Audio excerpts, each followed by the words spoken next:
Welcome home to USA Global TV and Radio, a place where dreams take flight, with authentic storytelling, diverse perspectives and meaningful conversations, where global stories unite and bridges are built beyond all borders. Discover world-class education, entertainment, hope and inspiration. Together, we're building bridges worldwide. Subscribe to our channel, USA Global TV. Download our app, USA Global TV. Be our guest or join our team. Visit usaglobaltv.com. Thanks to our founder and executive producer, Dr. Jacqueline Kerbeck. Music score by Yeffy Tang from Cloud Road Music. Voiceover artist Mike Porter. Creative direction by Paul Garcia. USA Global TV and Radio, your home for global connection. All rights reserved. This video and its contents are the exclusive property of USA Global TV and Radio. Unauthorized use, duplication or redistribution in any form is strictly prohibited.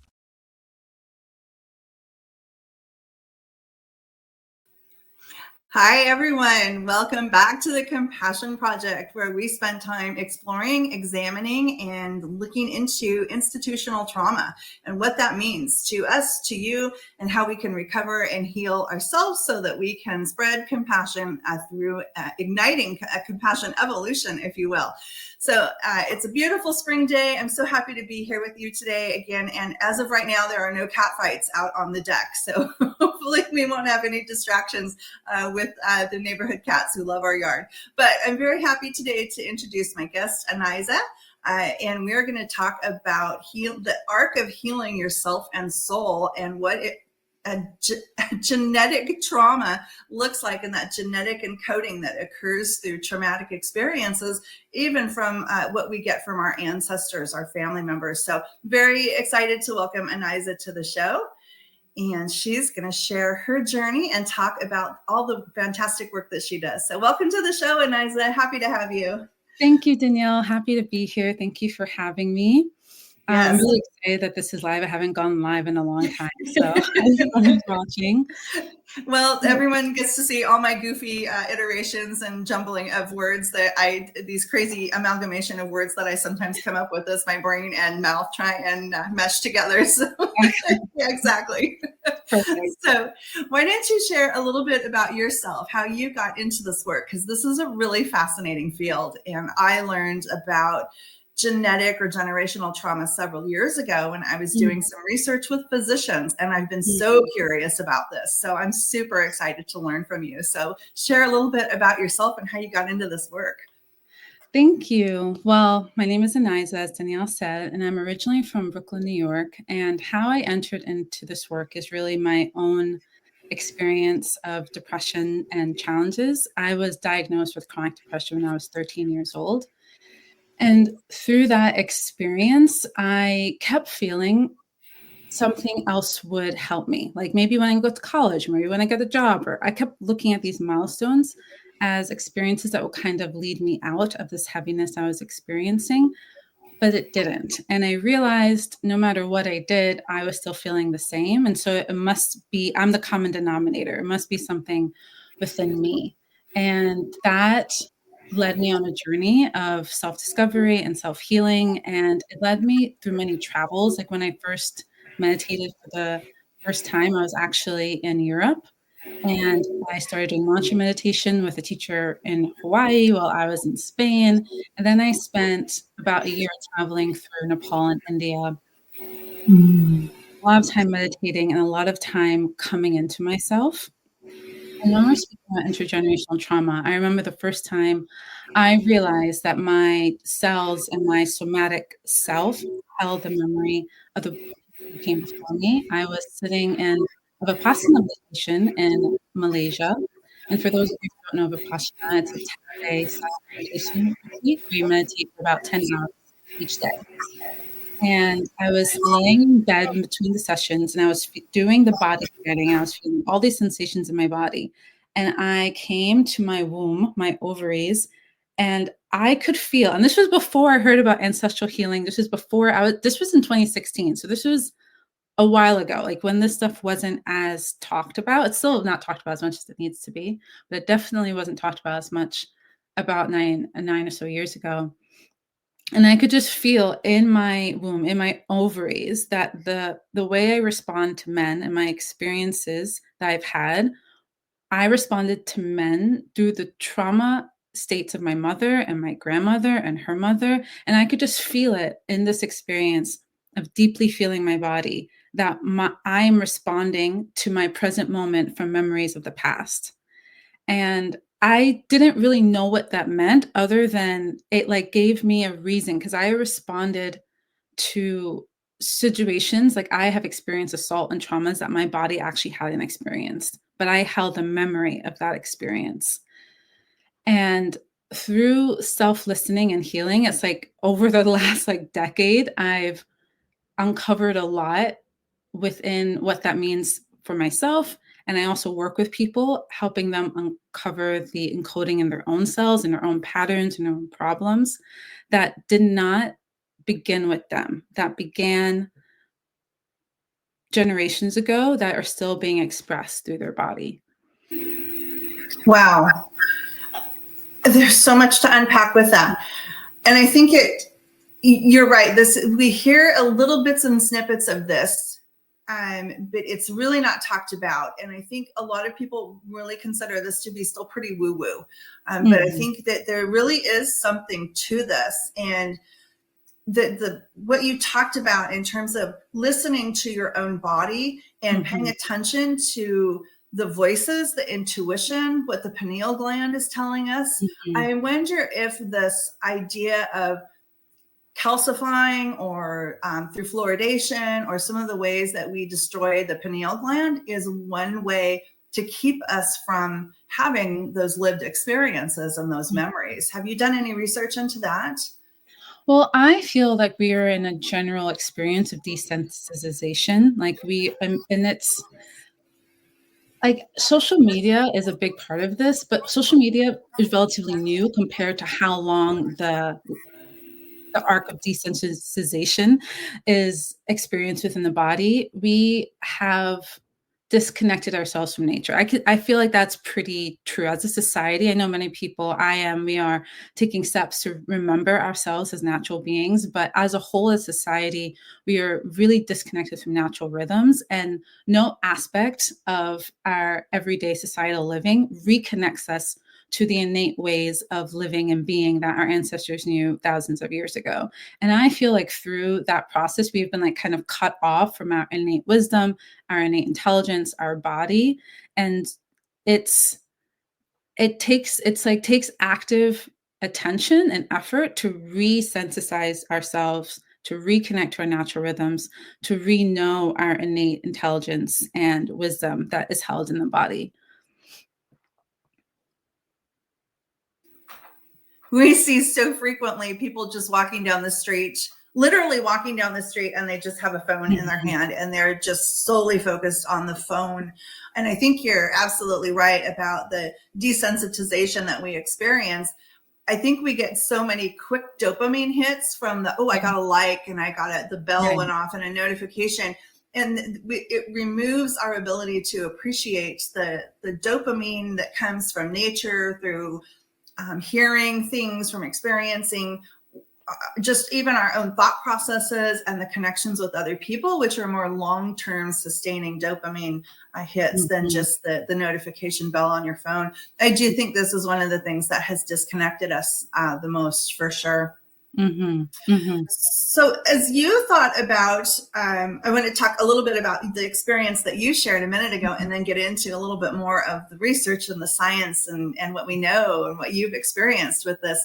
But in your own journey, did you have the opportunity to talk with maybe your mom or your grandmother and see what trauma they had to kind of validate the experience that you felt?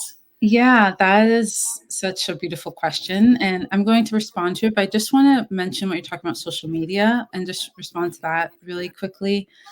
To like make it accessible, because you're so right, the notification bell and the quick dopamine hits.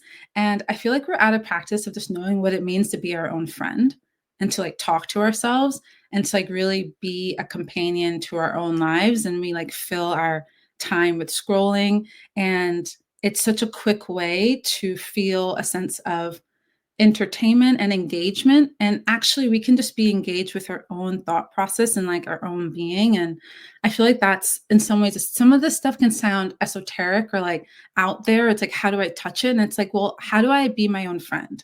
I feel like is one way to just touch what we're speaking to. And okay, yeah. So then to answer your question, so at the time, if I'm recalling the timeline correctly, I actually discovered many things through my own intuitive sensing and through a process called family constellations, where I was able to uncover certain traumas that happened in my ancestral lineage. Then not only did my mom not tell me, she actually didn't know. There's one thing which I'm not going to share here because it's really private and I'm unsure of like if it was just me, I'm like I would share, but because it involves my family, my mom actually found out after I did, and I had thought she had known something that had happened with her mother and grandfather and great grandfather, but her uncle told her the same year, but later in the year that I found out. So I was able to verify these experiences post my own intuitive, and it actually changed the field, as in the light of revelation actually came through to my mother and in my lineage in an even larger way. Wow. Well, that is such a powerful testament to just the intuitive knowing that we have as humans. And I think, I talked about the pineal gland and the fluoridation and all of that. And I think we have not done a good job of staying connected to that and really truly believing in our own intuitive guide and senses. And then, no, you're right. We've disconnected to the point where everything is woo. And if I don't see it on social media, or if I don't hear it in the news, I can't believe it. And we just, have lost that whole connection with ourselves. So a couple things I want to get back to. How do I become my own friend? And I think that's such a powerful message, because I think this is one way that not knowing ourselves, not caring for ourselves, not being a good friend to ourselves is one way that we just induce more and more trauma. And if we're not caring for ourselves, we absolutely can't care for others. So I read one time, if you can't get through 30 minutes of alone, quiet, solitude time with yourself, you're not doing a very good job of it. So 30 minutes is kind of the measure that I heard a long time ago. But I think that's a really powerful statement, is how do I become my own friend? But again, going back to the experience that you had and just getting that validation must have been a really powerful moment for you. To say, I was onto something, and we do have this very, very powerful intuitive sense. And I think we all need to be listening to that with much greater clarity. And there's actually research that's been done where people, it's like when you notice, I think someone's staring at me, right? It's because we have that intuition. And so how do we tap more into that to learn more about ourselves? Excuse me. So very powerful stuff. But tell us a little bit more that you've now learned through the journey that you had around this intergenerational trauma and the cellular coding. And is it passed down strictly from the mother? Does it come from the father at all? Is it just strictly the mitochondrial DNA? Does it happen in the womb? Tell us a little bit more about this from your learning through this journey. Yeah. Okay. I feel like there's a few different angles I can speak to. And something I'm going to speak to is something I don't think it can be proved in science, but I have sensed it through the hundreds of clients I've worked with and in my own work. I feel that in our DNA, we hold the expressions of both it's sort of like as if we come from two lineages. We come from the soul lineage. So this is held on a set of beliefs. I believe that we incarnate, and so that we hold the memory not only from this lifetime, but from other lifetimes that may include our family, but also may include other aspects of dimensions or places we've lived, other lifetimes our soul have walked on this earth or in other places. And I feel like those memories are encoded in our DNA as well as our ancestral DNA. And so when I think of the double strand helix, which is, I feel if you feel into that, it's actually a quantum code. It's not just like two strands. Like within those two strands, there's infinity. Like there's it's quantum. It's sacred geometry. So it's within our blood lineage as well as our soul lineage, and I feel like that is actually what makes up the information within our DNA. So when I say that, that means within our body, within our cells, we hold the memories of our ancestors. So like just speaking to the blood lineage and ancestral lineage. And I feel, they say that within our womb, the same cell that was for 7 generations before us. So which I feel it's like more than 7 generations. I feel like there are echoes. If we think of the light at the beginning of everything, and if there's the smallest microscopic thread of the light at the beginning of life existence that is still emanating and reflecting, echo and rippling within our own beings, that means from the most ancient memory to this moment, and perhaps beyond this moment, there's ripples and echoes and memories. And so when we think of our blood lineage, I feel like from the conception of the ancient ancestors that have come on this earth, we hold memory within their body. And I feel how this works is it works in part in burdens, pains, power, and desire. A lot of our ancestors, whether they have been victims or perpetrators, have gone through atrocious experiences and have experienced deep pain and deep longing. And I feel that pain and longing resounds beyond the moment. And so if there is a pain that has happened 7 generations or 8 generations before, I feel until that pain is resolved, it will keep echoing. Energy moves in one direction until that direction is altered. And so I feel like that is in some ways how the echoes and the ripples work through our bodies. It is through, and same thing with deep power and wisdom and knowing. It doesn't just end with the ending of the body. The experience continues to resound through all the bodies of the lineage, and it will continue in that direction. The thing is, most of us are more in contact with the trauma and the pain field as opposed to like the power and the wisdom field, which is as present. And I feel when we alchemize and change, redirect the momentum of pain and trauma to the core of love and compassion and the innate goodness within all of us, that's when our power and our wisdom and our knowing, when we have access to those memories within our body as well. I hope that answered your question. I think that was a bit broad, but it was a bit broad of a question. So. Yeah, no, wow. There's so much in there.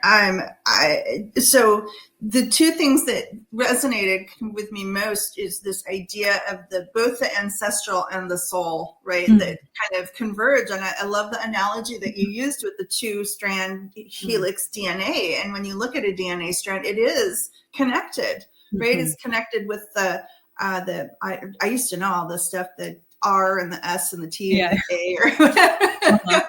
And so that's fascinating to me to think that there could be that deeper connection. But this soul, and I totally believe that we have past lives. So I am a huge believer in that. And I remember even as a small child, I had an intense fear of being in a crowd and the sense of being lost.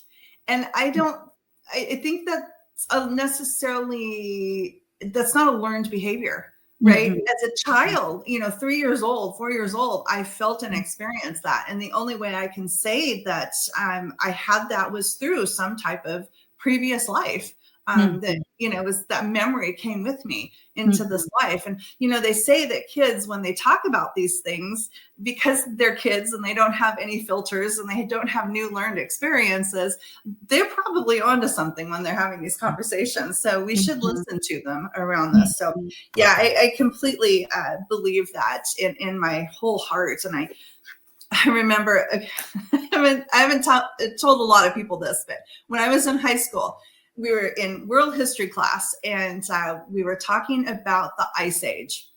And I said, what if the Ice Age was really from a previous oh gosh, the word I want just flew right out of my head. Previous, society, I guess, because I'm not thinking of the word I want, like a Lumeria or Atlantis. Yeah. What if something, they dropped the atomic bomb, a nuclear bomb? It was a nuclear explosion that caused the ice age. And I mean, you could have heard the pin drop. And I don't think anybody said a word for several minutes. And finally, the teacher said, "That's quite the imagination that you have." But now, crazy as that sounds, they are starting to have conversations about this. That the nuclear science is not new. It's been around for quite some time. So anyway, how do I know that? How did that just pop into my head? Right? There's got to have been some type of connection that I recalled in the moment. So, but now on to the moving from the pain to the trauma, because that was the other thing that you talked about, right? And I think that, that's why I have the show is unpacking institutionalized trauma. It is all around us. And I think we have these soul and ancestral experiences.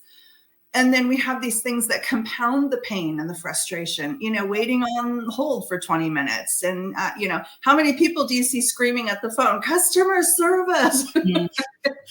A real person. Yes.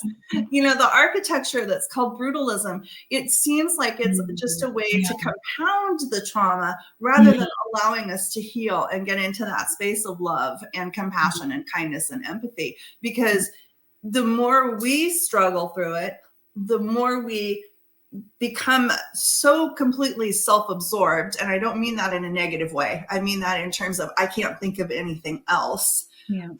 We can't give to others.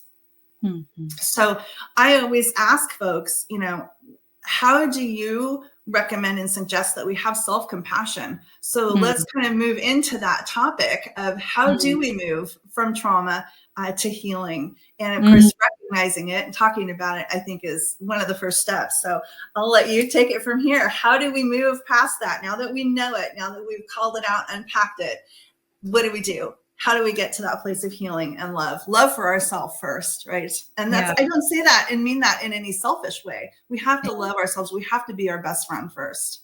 Yeah.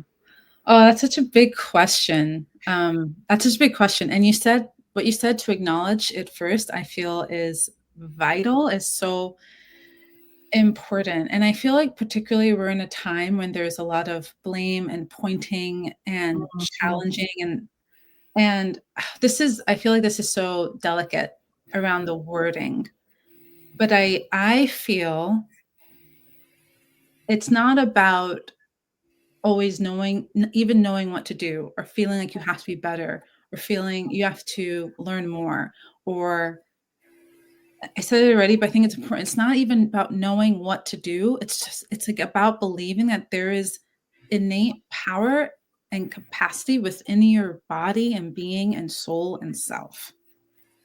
I feel like that is such a big step in moving out of the trauma field into a field of healing and possibility and beyond, like really beyond the patterns that we've been held captive to on this planet for a very long time.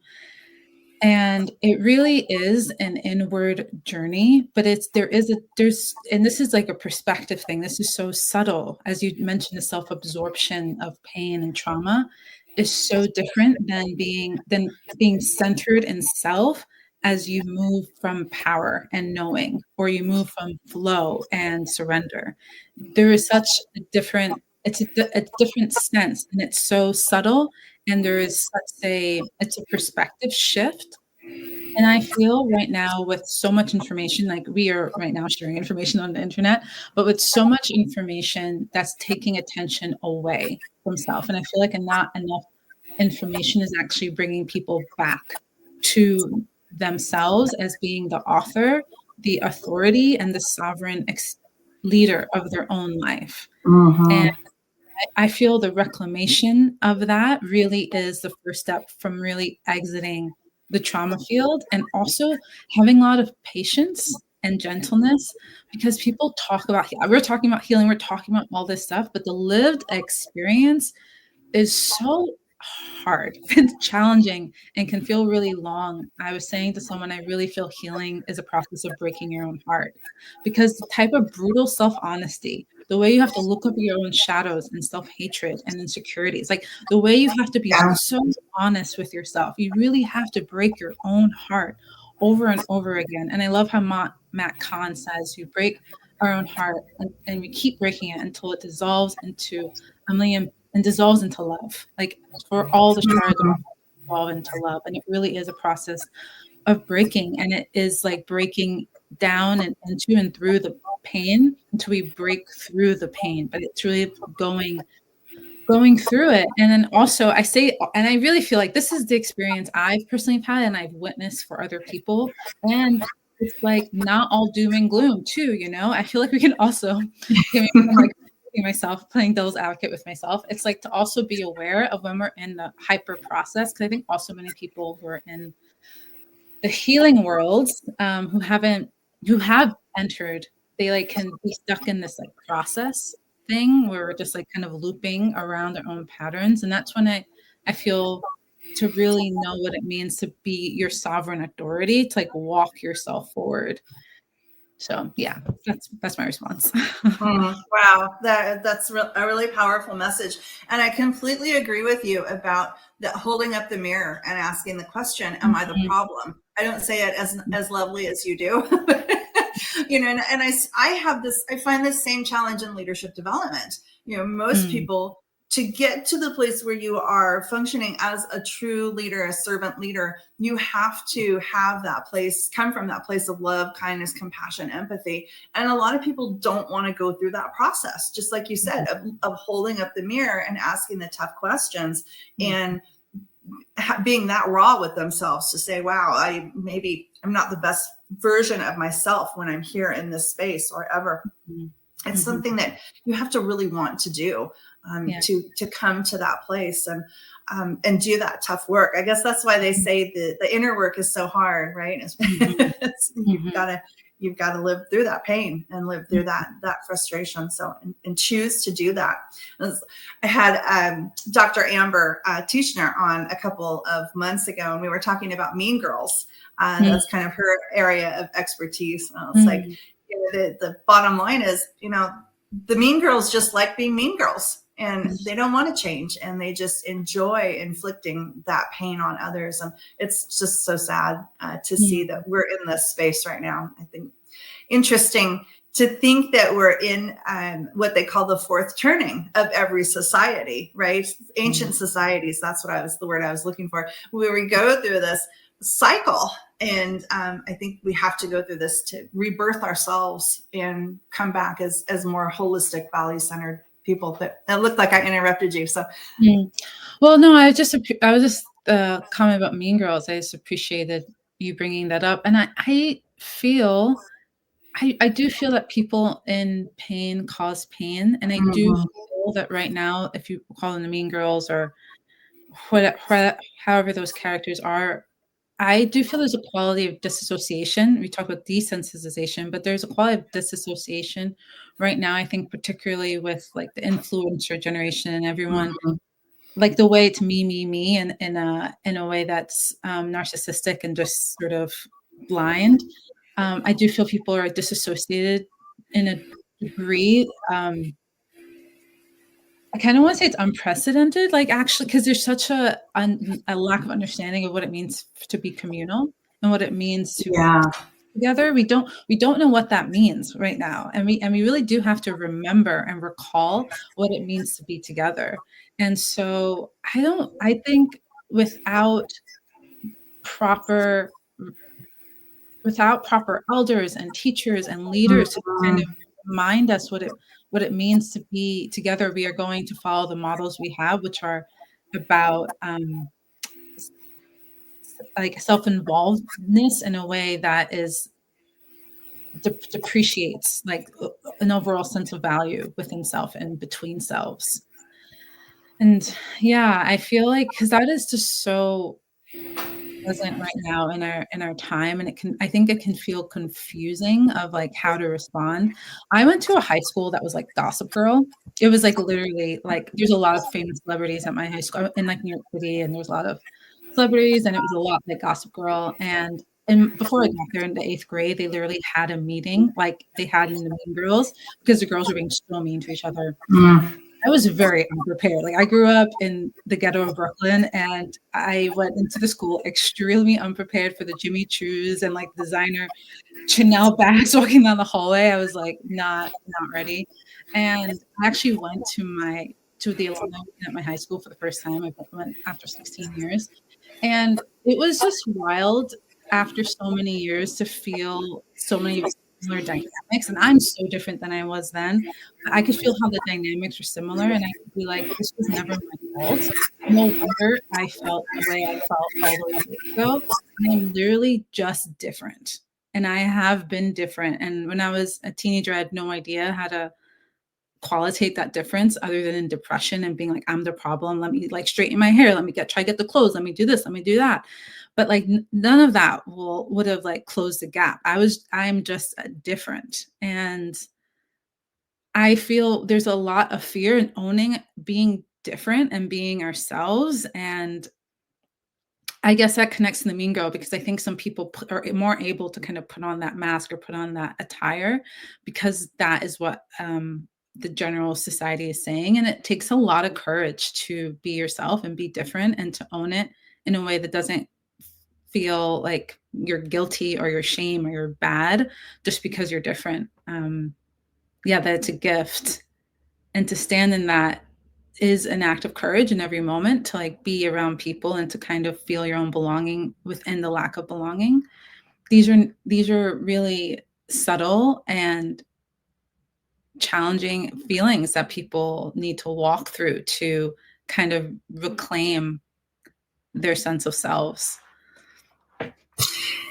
Yeah, I agree that the authenticity piece, we just don't value that authentic self, right? It's what mask are you going to wear today? What handbag, what shoes, and who are you going to be that makes people believe that you're someone else? And as you hide all that vulnerability and authenticity so that people don't see the real you and accept the real you. It's very sad.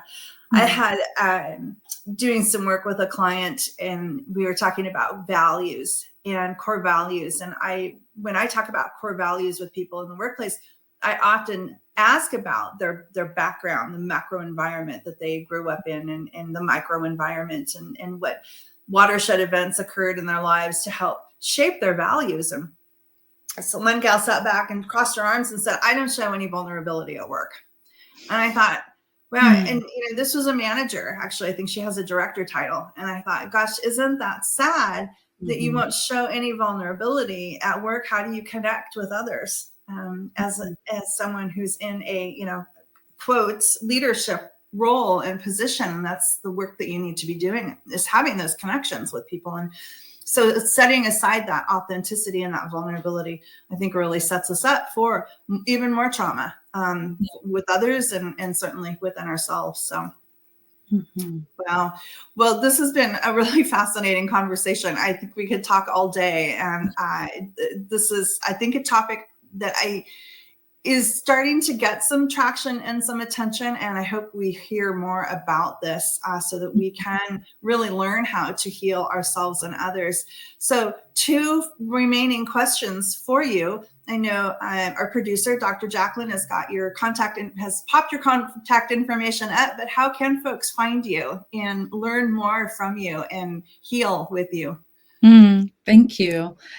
Going to my website, which is just my name, www.aniza.com, is a great way. And right now my website is kind of going through, cool. There's my Instagram. You can follow me on Instagram. You can connect with me on Facebook. You can go to my website and send me a message, book a session with me. I support sensitive people to heal through uncovering the deep experiences of their patterns and problems and challenges, to realize the possibility of their intention and we do this through so much of the work we've talked about today, I feel it is, yes, the soul and the esoteric and the ancestral, but it is also the psychological, is also the value setting. It is also the owning of one's power. And so I feel like we blend a beautiful mix of deep genetic and soul work, as well as psychological work and pattern work and connection. And so I'm a little distracted because you're showing off my website, but I'm just really grateful for it to be shared in this way. And I really love the work I do, and I'm so grateful to have been able to support so many people with connecting to their intuition, with healing from really deep traumatic states, from depression, suicidal, and different levels of crisis, to just like the existential quandary of like, why am I here, and how do I come connect to my purpose again? I love that. I love that. What is one thing you would leave folks with in terms of one thing that they could do today to provide themselves with some self-compassion, some self-love? I really would just, like, when you're scrolling, to stop scrolling and be like, how can I be a friend to myself today? We tend to scroll alone, and I think loneliness and isolation is a big, it's just very present right now. And what we are longing for is a friend. And so to really, close the computer, close the phone, and just spend, if you're going for a walk or just sitting somewhere, and just be like, how can I treat myself like the friend I'm longing for, or the connection I'm longing for? Of that message of how can I be my own best friend? Because even folks we've known for many, many years, we don't always know what's under that the water layer of the iceberg, right? And we know ourselves deeply, so we know we'll never surprise ourselves. If we get to know ourselves that well, there will never be disappointment or frustration or I can't believe you said that. So we really truly can be our best friend. I think that's a beautiful message to end with. So thank you so much for being my guest today and sharing this really fascinating information and conversation. And I hope this starts to come out more, this ancestral trauma that I think every single person on earth has lived with at some point in time. When you think about every society at some point has had its own set of trauma. So very, very real, deep rooted things. So conversations that need to happen. So thank you again. And one more time, where can folks find you? Thank you so much. www.aniza.com, Aniza Love, or Aniza Love, Aniza Intuitive Energy Healing on Facebook. I'm so grateful for this time. Thank you so much for having me, Danielle. You are very welcome. And I just want to spell it out for folks who might be listening. Aniza is Anayza. So there you go, Aniza. Thank you so much. Thanks everyone for joining in the conversation today. I hope you found this informational. I found it very fascinating. And take care of yourself so you can take care of others. Hope to see you back next month. We will have on my good friend, Mr. Mosley, Edward Mosley, who has a podcast. We're going to turn the tables, and he'll be my guest next month as we're going to talk about trauma in the workplace. Hope to see you then. Thanks so much for joining us, and thanks to USA Global TV and Radio. USA Global TV and Radio proudly presents The Corner Bookstore, hosted by Red O'Loughlin.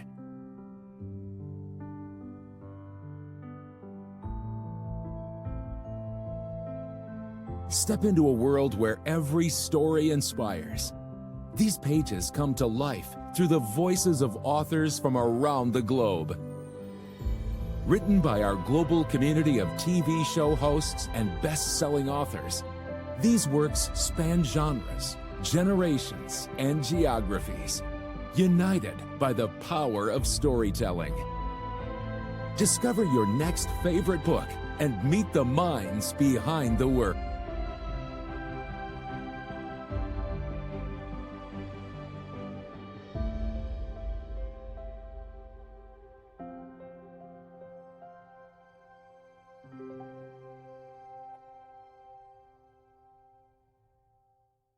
Thursdays, only on USA Global TV and Radio.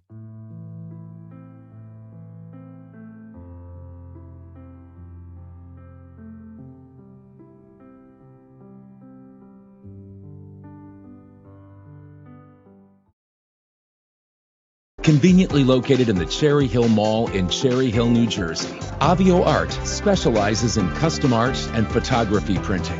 From museum-quality canvas prints and stretching to photo restoration, fine art reproduction, and framing with museum-grade glass, every service is completed in-house with exceptional attention to detail. Visit avioart.com or email support@avioart.com.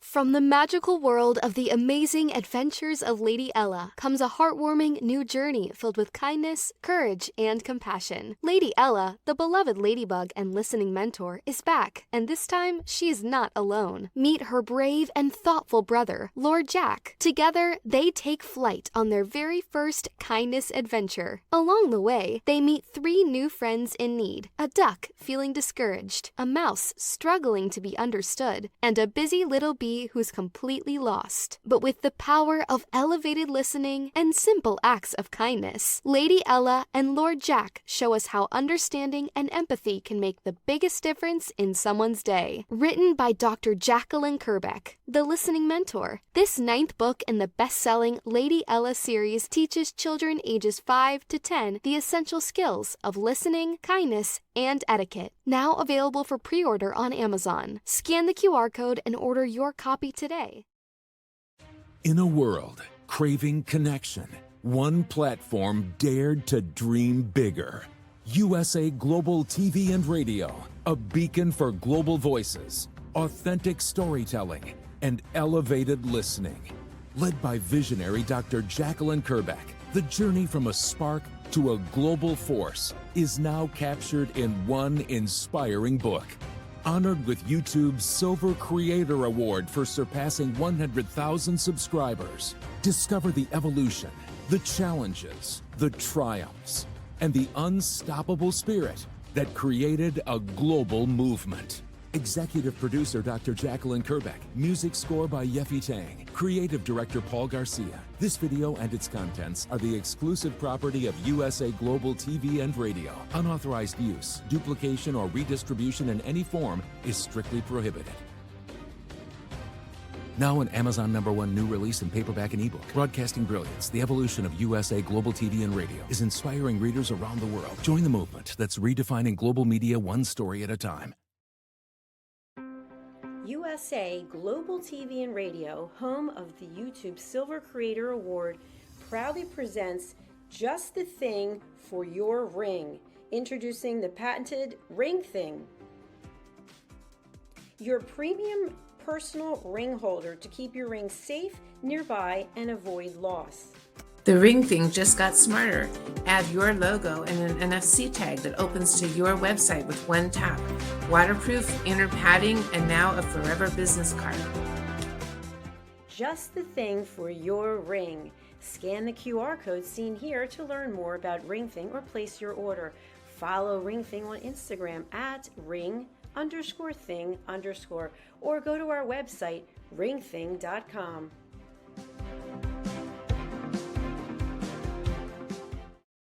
USA Global TV and Radio proudly presents Tracy Cram Perkins, a dementia caregiving survivor teaching how to balance care with peace of mind. #1 resource for dementia caregivers. It's the book Dementia Home Care: How to Prepare Before, During, and After. Over 17,000 copies sold of this must-have guide. And now a testimonial from Tracy Smith. If I was to describe this book to someone who is going through a similar situation, I would underscore how important it is to have some sort of a tool or a guidebook to help you through certain stages. And there's so many, it's such an unknown topic to the average person. And to have this as a reference is essential. It's going to help you get through it personally, as well as help your loved one manage. To learn more, go to TracyCramPerkins.com. Tracy Cram Perkins is an award-winning author. She's also the host of Dementia Home Care television show. Watch it here on USA Global TV and Radio. What if one simple skill could change the way you connect with the world? What if listening could open doors to deeper relationships, stronger businesses, and a better you? Dr. Jacqueline Kerbeck, the Listening Mentor, brings you USA Global TV and Radio, a space where voices are heard, ideas are shared, and global communities thrive. Through the Elevated Listeners courses and books, you'll master the power of listening, set boundaries with confidence, and transform conversations into opportunities. Join us. Listen, learn, elevate. Whether you're a leader, a coach, a business owner, or someone seeking stronger connections, your journey starts today. Subscribe, learn, and transform today. Have you ever felt unheard? Like your words float into a void, leaving you invisible and disconnected? How about feeling judged, when assumptions overshadow your truth, leaving you misunderstood and defensive? And then there's that moment when someone offers solutions you never asked for, dismissing your feelings and leaving you more frustrated than before. It doesn't have to be this way.